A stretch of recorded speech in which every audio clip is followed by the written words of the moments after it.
Aujourd'hui, je voudrais vous parler de la pire rentrée de ma vie et rester jusqu'au bout parce que j'ai vraiment un message très important à vous faire passer.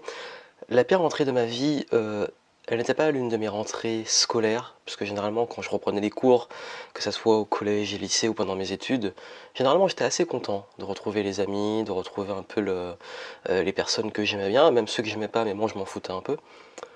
Mais je crois que ce qui comptait le plus, c'était surtout le fait de reprendre un petit rythme, de reprendre un petit peu la routine et cetera. Mais ça n'a pas été ça la pire rentrée. La pire rentrée, ça a été la première rentrée que j'ai fait, de ma vie, à part quand j'étais bébé, où pour la première fois, je rentrais dans le monde du travail. Cette rentrée, c'était en septembre 2011. 2011, c'était, l'année de la fin de mes études, donc j'avais été diplômé, pendant l'été et pendant l'été, donc justement après mon diplôme, j'ai déjà commencé à travailler sur mon projet, mais ça ne marchait pas encore, j'avais pas de quoi en vivre et donc ce que j'ai fait, ben, j'ai demandé, justement à enfin j'ai postulé, j'ai cherché, des offres d'emploi, ça n'a pas marché et du coup j'ai trouvé un petit job, en attendant de vendeur à mi-temps. Donc en attendant de commencer à travailler sur mon activité et en même temps de pouvoir faire en sorte que ça tourne. Et tout l'été, j'ai passé tout mon été à créer mon premier produit d'information, à travailler sur mon business. D'ailleurs, l'année où j'ai créé ma toute première entreprise, où j'ai lancé, j'ai fait officiellement les statuts, tout ce qu'il fallait et donc c'était au 15 août que j'étais officiellement entrepreneur et où j'avais travaillé pendant tout l'été pour lancer un produit qui, quand je l'ai lancé, ne s'est pas vendu. Et oui, enfin il s'est pas vendu, il s'est vendu à 2 ou 3 exemplaires. Bref, j'ai dû faire moins de 100 € de chiffre d'affaires sur le premier mois et donc du coup, ben, j'ai décidé de postuler pour faire un petit job de vendeur en attendant et donc cette rentrée, ben, j'étais un petit peu loin de mes rêves pendant tout l'été. J'ai passé mon été à Paris, d'ailleurs j'étais chez un ami, tous les jours je prenais le métro, je regardais les gens, je me dis: «Mais qu'est-ce que je fous là? J'ai pas envie de finir là, j'ai pas envie, que ça soit mon style de vie». Moi, j'ai commençais déjà à cette époque-là à rêver de voyager. D'ailleurs, j'en parle, hein, dans l'histoire, dans mon livre «Changer», je raconte tout ça en détail, toute cette période qui a été l'une des périodes les plus difficiles de ma vie et heu et je me disais: «Oui, bon là, j'ai pas envie de ça, j'ai envie de voyager, j'ai envie d'être indépendant». J'avais commencé à créer, j'avais vraiment cette envie de liberté et pourtant, bah, j'étais enfermé dans le métro, j'étais en train de travailler sur un produit, ça marchait pas vraiment, j'avais aucune garantie, j'avais tout le monde qui me disait: «Mais ça marchera pas, trouve-toi un vrai travail, arrête tes conneries, arrête de te plaindre parce que t'as pas d'argent, tu devrais trouver justement, ben, au lieu de te plaindre, trouve-toi un travail au lieu de travailler sur des trucs qui vont jamais marcher». Et je peux vous dire que cet été a été très dur.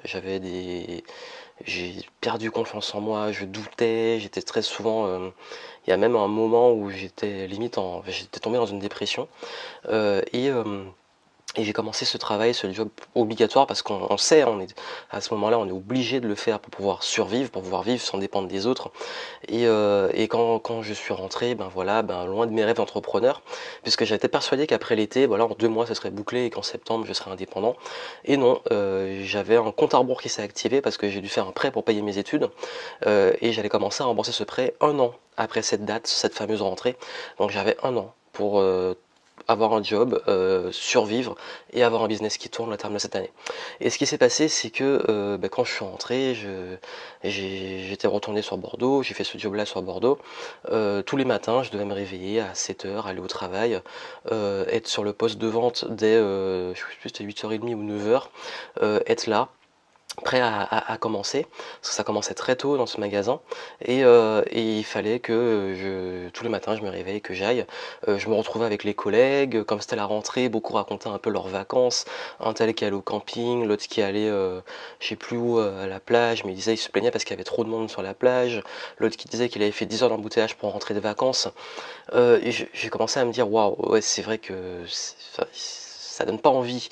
Et bah, moi, j'ai passé tout mon été à bosser, à lire des livres, en espérant vivre dans mon activité. J'en parlais pas trop parce que j'avais un petit peu honte et voilà, moi, je me demandais vraiment qu'est-ce que je foutais là et toutes ces semaines se ressemblaient, enfin, ces jours et ces semaines. C'est-à-dire attendre le soir pour rentrer chez moi, pour, quand je rentrais, bah, bosser sur mon projet, attendre les week-ends pour essayer de souffler, attendre, les rares congés que je pouvais avoir et ça a duré pendant plusieurs mois et je travaillais sur mes projets à côté. Ça ramait, ça n'avançait pas et j'avais cette épée de Damoclès là au-dessus de ma tête, ce prêt qui allait arriver, cette échéance financière qui me mettait la pression et je peux vous dire que j'ai jamais autant douté. Je vous dis que 2011, 2012, enfin 2011 surtout et début 2012, ça a été la pire et je dis bien la pire périodes de ma vie, même les périodes très difficiles avant, et c'était rien à côté de ça. Pourquoi? Parce que c'était une période où j'avais mon rêve qui était là, qui était loin, et moi j'étais là. Et j'étais dans une routine, un style de vie qui me plaisait pas, et il fallait que j'arrive là-bas. Et je me demandais souvent qu'est-ce que je foutais là en fait. Je me sentais que je ressemblais pas aux gens qui avaient autour de moi. Tous ces gens qui avaient qui étaient salariés, mais je reproche pas ça, je leur reproche pas d'être dans ça, mais moi en fait ça me correspondait pas à moi. C'était pas mon style de vie, c'était pas de me réveiller tous les matins pour aller changer mon temps, pour espérer avoir, parce que c'était de la vente, donc espérer avoir une prime de 100 € à la fin du mois maximum, espérer être le meilleur vendeur et être en compétition avec mes collègues et faire l'hypocrite en disant vous êtes mes amis, mais sur le lieu de vente, si je peux vous la mettre à l'envers et avoir le plus de clients, ben, je le ferai. Je sais pas, c'était pas mon délire, et j'avais du mal à m'associer à ça et me dire que je ferais ça tout le reste de ma vie.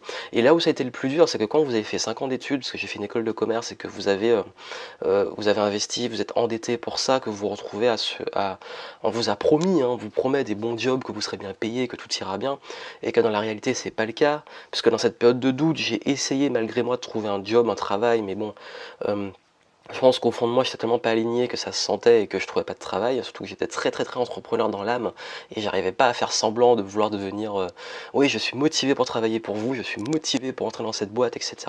Non, moi j'étais motivé pour être indépendant, donc ça se sentait et je pouvais pas mentir. Et ce qui fait que toute cette période qui était très dure, finalement avec le recul, je me dis tant mieux. Je me dis tant mieux, et heureusement que j'ai eu cette période, parce que j'ai connu les galères financières. J'ai galéré à cette période-là pour trouver un logement, parce que quand je suis revenu à Bordeaux, personne ne voulait me louer. Personne ne voulait me louer un logement parce que j'avais pas de travail. Quand j'ai eu le job, bah, j'avais pas assez de revenus, mais c'était avant le job hein, que je devais trouver le logement. Je disais, ouais, j'arrive dans les trucs d'immobilier, ben voilà, je suis étudiant, j'ai un bac plus 5, j'essaie de faire un petit peu genre, tout va bien. Je peux avoir des garants, mais sauf que mes parents sont en Martinique, donc c'est un peu galère. Mais bon, tout de suite, on me disait non, vous n'avez pas de CDI, vous n'avez pas de contrat de travail, c'est mort. Donc finalement, j'ai sous-loué chez un ami qui était encore étudiant, qui était parti à l'étranger. J'avais 4 mois encore de... Toujours cette épée de Damoclès, tout le temps. 4 mois de délai pour trouver autre chose. Et ce qui fait que c'était une pression constante. Et je sais que parfois, vous savez, dans cette période, m'a appris justement à... Ça m'a appris l'humilité, ça m'a appris aussi à me dépasser, et ça m'a appris aussi beaucoup que quand on a un rêve, faut pas lâcher. C'est le message que je veux vous donner, c'est que peut-être que vous voyez, voilà, vous voyez des gens qui sont peut-être loin, qui ont des réussites, qui ont une liberté, qui ont tout ce que vous voulez peut-être avoir, peut-être même moi, je sais que beaucoup quand ils me voient, ils me disent t'as de la chance, waouh, ça tout même pour toi, c'est machin, mais on voit pas ce qu'il y a eu avant, on voit pas d'où ils viennent, on voit pas les galères qu'ils ont pu rencontrer, et je peux vous dire, en tout cas les gens que je connais, qui ont maintenant des beaux résultats et qui ont cette liberté, en tout cas qui ont construit, et je dis pas forcément que dans l'entrepreneuriat, aussi qui ont un travail qu'ils aiment, ou qui ont une vie, qui ont construit une vie qu'ils aiment, et je peux vous dire que la majorité, ils ont eu tous, sans exception, cette période de galère, ou plusieurs périodes de galère, il n'y en a pas forcément qu'une seule, et que c'est cette période de galère qui vous construit.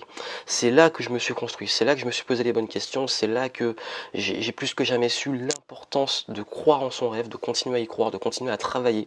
Malgré le travail que je faisais, quand je rentrais chez moi, je bossais comme un taré sur mon projet, j'ai jamais lâché, j'ai continué à me former. Le peu d'argent que j'ai gagné en plus, j'ai revendu toutes mes consoles, jeux vidéo, tout ça, pour acheter des livres, pour investir dans des formations. Parfois j'ai pris des risques, je sais que beaucoup on a peur.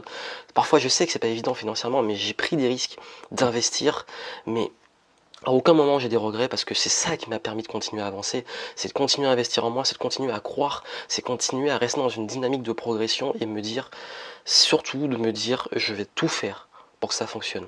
C'est pas être dans la fatalité, mon Dieu, tout va mal, c'est horrible, ça marchera jamais, ou je crois pas en moi. C'est dur, c'est difficile, j'en chie, mais je vais tout faire. Et j'avais 1 an, et je me dis, si au terme de cette année ça marche pas, tant pis. Et puis c'est justement en 2012 et un petit peu après que j'ai lancé un deuxième produit qui a marché moyennement, c'était en décembre je crois.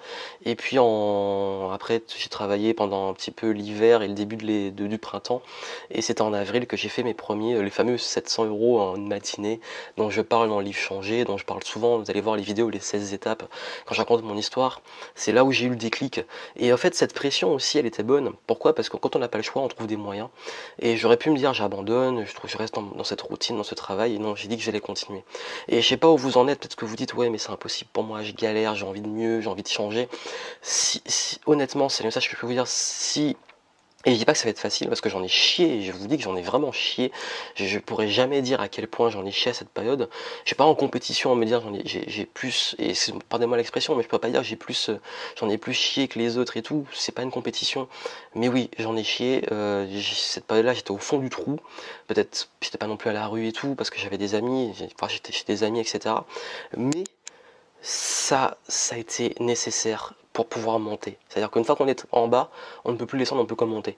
Et après, c'est les échelles, au fur et à mesure, pour en arriver là. Donc je sais pas où vous en êtes, il faut y croire, il faut continuer. Euh, Formez-vous, investissez en vous, entourez-vous des bonnes personnes, parce que aussi l'environnement est très important. On m'a beaucoup découragé à cette période. J'ai pas hésité à aller rencontrer des entrepreneurs, à aller voir des personnes pour me motiver. Et puis continuez à bosser, restez vraiment, vraiment, vraiment, c'est le pouvoir des croyances. Croyez en vous, et c'est ça qui fait la différence. Je sais que ça peut paraître bateau, mais je crois qu'à cette période-là, il n'y a pas vraiment de secret, si ce n'est le potentiel qu'on a en soi et qu'on découvre face à la difficulté. Vraiment, ouais, ça peut vous aider. Si vous voulez en savoir plus sur l'histoire, allez voir les 16 étapes, vous avez plusieurs vidéos, je vous montre comment j'ai géré ça, quel travail à faire sur soi. L'avantage, c'est que maintenant, vous avez plein d'exemples, plein de personnes qui ont vécu ça et qui peuvent vous donner des ressources. À l'époque, il n'y avait pas tout ça, que ce soit en marketing pour se former, en développement personnel et tout. C'était un petit peu la vieille école, il fallait chercher, fouiner un peu, où j'ai investi beaucoup, parfois dans des choses qui n'apportaient pas beaucoup, mais ça apportait toujours un petit peu, des petites pièces du puzzle. Aujourd'hui, vous avez la chance d'avoir accès à l'information plus rapidement, plus facilement, parfois gratuite, parfois payante, mais plus abordable. Profitez-en. En description, je vous mets des ressources pour vous aider, et puis n'oubliez pas, croyez en vous. À très bientôt.